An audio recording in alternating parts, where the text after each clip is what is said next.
And no one, I mean no one, is paying to see Angel Reese attempt to play basketball. Hell, not even Mama Reese is paying to watch this lack of skill. When Caitlin Clark suffered a left quad strain on May 25, 2025, the WNBA could not afford to ignore the picture painted by the numbers. The impact on the league's economy was immediate and devastating, and as Clark gets ready to miss at least 2 weeks of play, the stark contrast between her magnetic appeal and the rest of the league has become unavoidable, forcing players like Angel Reese and the struggling Chicago Sky to face an uncomfortable reality about star power in professional women's basketball. You can't tell me that the Caitlin Clark effect isn't real. You knew when news broke yesterday that Caitlin Clark was going to be out for a few weeks, that ticket prices were going to go down, but I never expected them to go down 71% for the Rivalry game.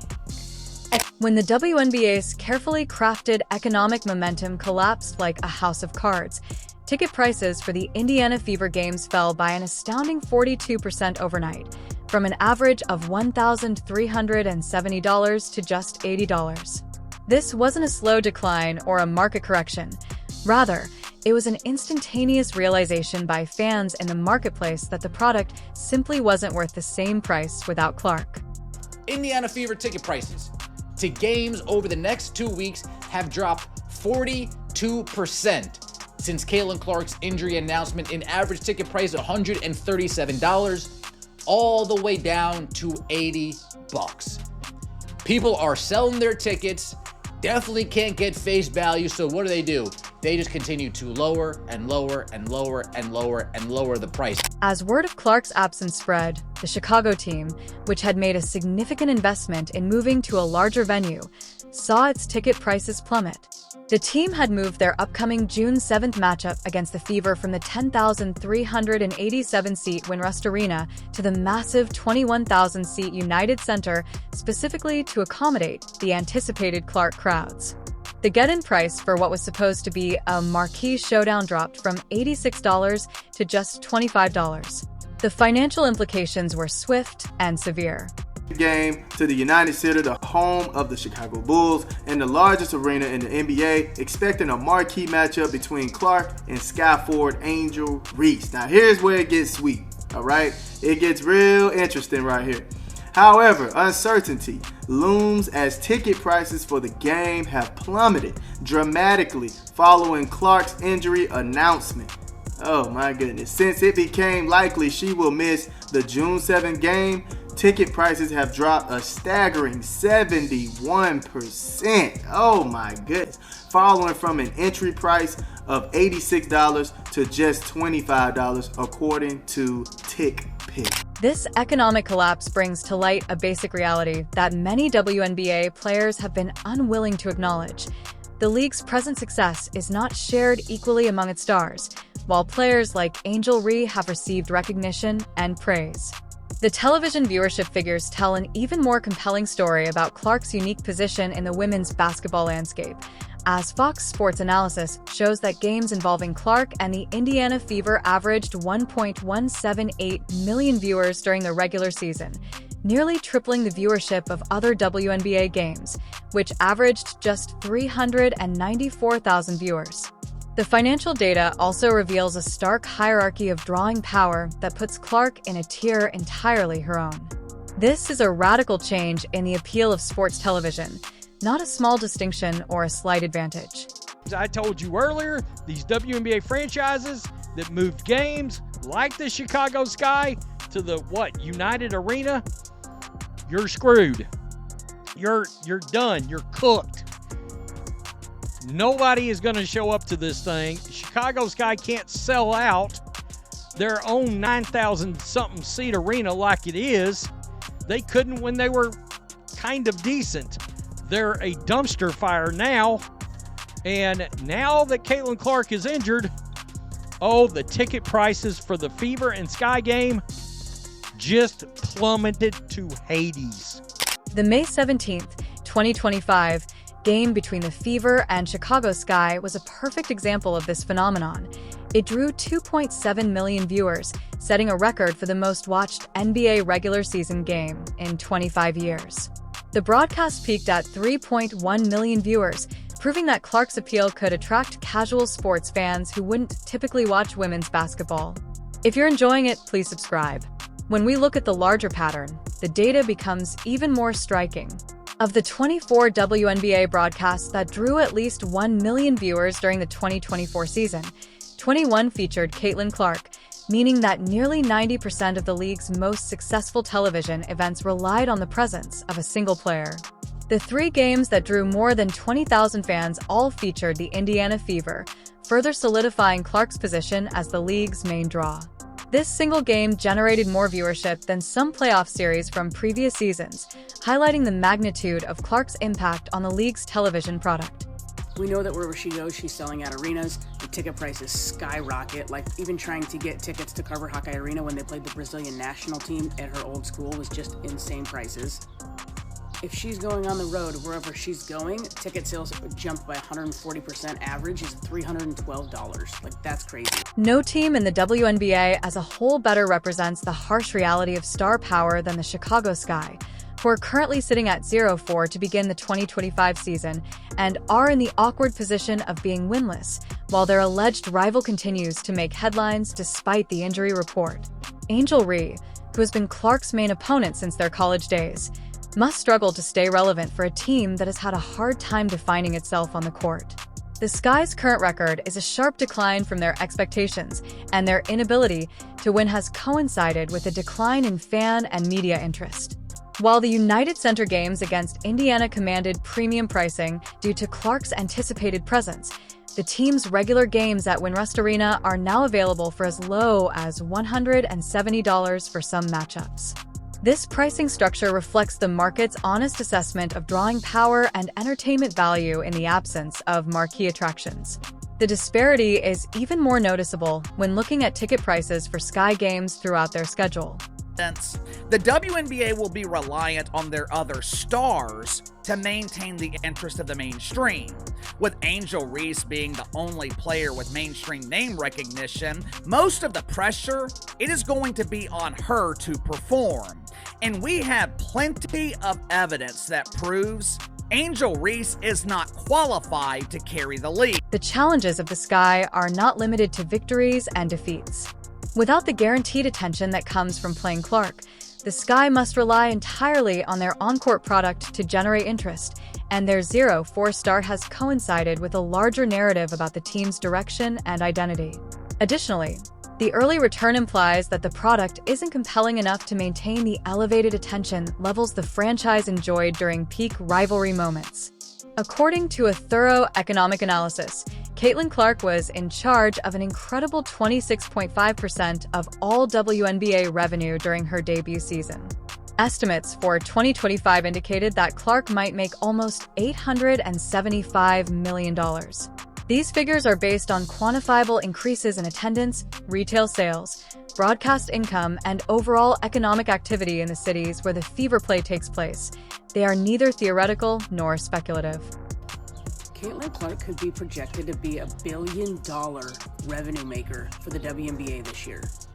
Now, obviously, the WNBA won't see that money, won't see most of that money, and it's not just in the WNBA, but it's all of her sponsorships, it's all of her appearances, it's all that stuff. But according to the projections, we're looking at $875 million could easily eclipse $1 billion on her economic impact. Caitlin Clark entering the league last year was responsible for 26.5% of all of their economic activity. So revenue from merchandise, which again, with the CBA as it is currently, she doesn't see a dime of any of that. TV, and then ticket sales, obviously, which again, they don't get any. When ticket prices drop by 42% within hours of an injury announcement, it shows that Clark's value isn't just academic, it's practical and quantifiable. The market's fast response to Clark's injury serves as a real-time validation of this study. Due in large part to the popularity of a single player, the WNBA has established an economic base that offers both unparalleled possibility and substantial risk. The influence of this billion-dollar event goes beyond just game attendance. Fanatics reports that the league's apparel sales have increased by more than 500% as a result of Clark's participation, Due in large part to Clark's popularity, Dick's Sporting Goods had a 233% increase in WNBA sales from 2023 to 2024. These figures reflect underlying changes in consumer spending and behavior rather than the brief spikes that could be anticipated from a novelty impact. People might be saying, oh, well, the teams aren't really going to suffer. They already sold the tickets. No. You don't understand. If the Chicago Sky moved into the United Center, and let's say resale-wise, they sold all 19,000, well, when only 9,000 to 10,000 show up, they're losing merchandise sales, they're losing food sales, they're losing beverage sales, they're losing big. They took a big gamble to get into that arena, and they're losing big because it's not going to be full, and those people aren't going to be buying things there. The WNBA is being given a clear signal about the brittleness of its recent success by the current circumstances.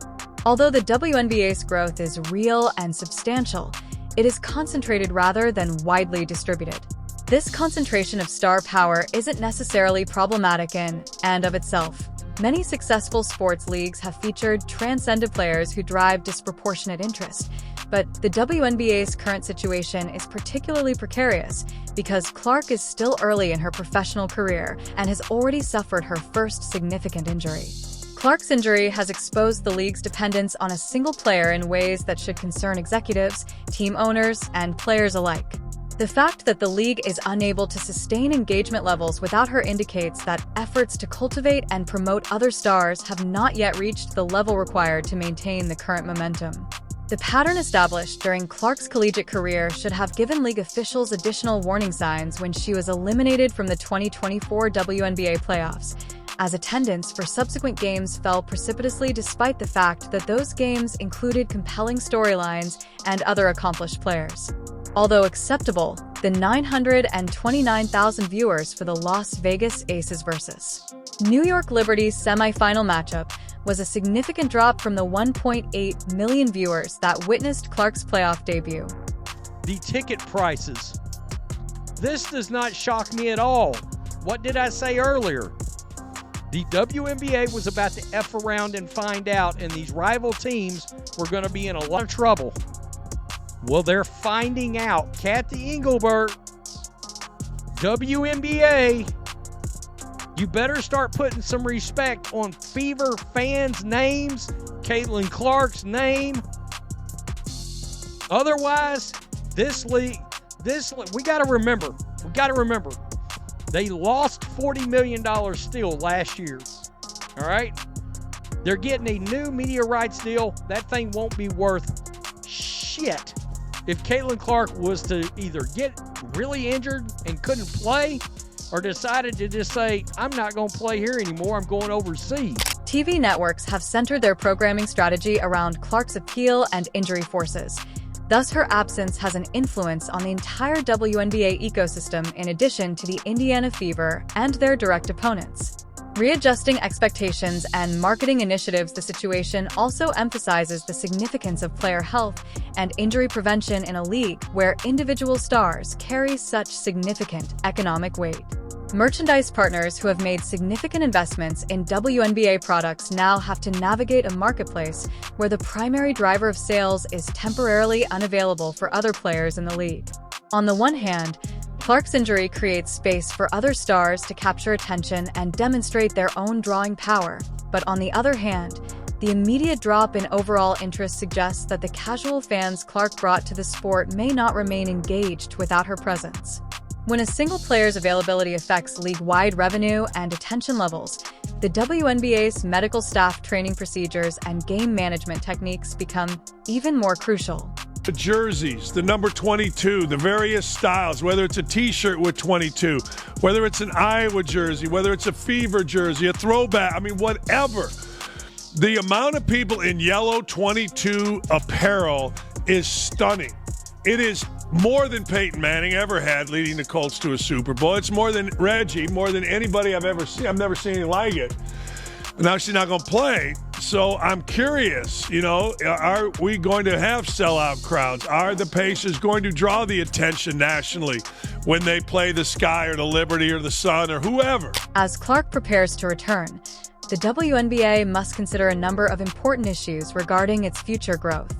Whether it is viable to rely so heavily on individual star power or whether efforts should be directed toward creating a wider, more spread appeal among several players and clubs must be addressed in the league's expansion strategy. The current state of affairs also calls into question the concentration of talent and the balance of competition. In an increasingly crowded entertainment market, the Chicago Sky and Angel Reese must now think about how to develop their own stars and craft captivating stories that can draw fans in. The Indiana Fever's ability to draft Clark and build around her has given them a significant competitive advantage that goes far beyond basketball performance. Instead of depending on rivalry dynamics that need Clark's presence to have the biggest impact, they must figure out how to create interest and excitement regardless of their relationship to Clark. This means concentrating on winning games, building strong team chemistry, and crafting their own story. Angel Reese and the WNBA have been using race to bring awareness to an incredibly bad product. Once you remove Caitlin Clark from the equation, there's no reason for people to watch this league, which is why people haven't been watching Angel Reese throughout her career. The WNBA's recent growth, while impressive and real, is still fragile and concentrated. The league has successfully increased revenue streams, drawn in new fans, and raised its profile, but these gains are disproportionately tied to the presence and performance of a single player. This fact does not diminish the accomplishments of other players or imply that the WNBA lacks talent or entertainment value, but it does highlight Clark's unique position in the sport's current landscape and the obligation this places on both Clark and the league to protect and maximize this asset. Without the NBA giving their yearly donation, this league would have folded years ago. And that's the part that bothers me about the organization, the owners, the players. This inflated ego, thinking, oh, we built this, you didn't build nothing. You're just getting by the NBA charity check. And with this mentality, they have these inflated egos and they're stuck in their ways. They think their way is the right way. This is going to be successful and it failed for decades. Finally, a player that's worth paying the money for, Caitlin Clark, comes along. What do, WNBA? You beat her up. You treat her like crap. You treat her like she's dog doo-doo. The WNBA's level of support and the durability of its recently gained fan base will be put to the test in the upcoming weeks. If viewership and attendance hold up well while Clark is away, it will indicate that the league has successfully transformed casual interest into a larger basketball fandom. If they fall off significantly, it will confirm that the WNBA's growth is still largely dependent on its biggest star as it navigates this difficult time. There is one thing that is certain. Beyond numbers and awards, Caitlin Clark has had a significant influence on women's professional basketball. She has become the driving force behind much of the WNBA's current success, and her brief absence serves as a sobering reminder of the opportunities and risks this poses for the league's future.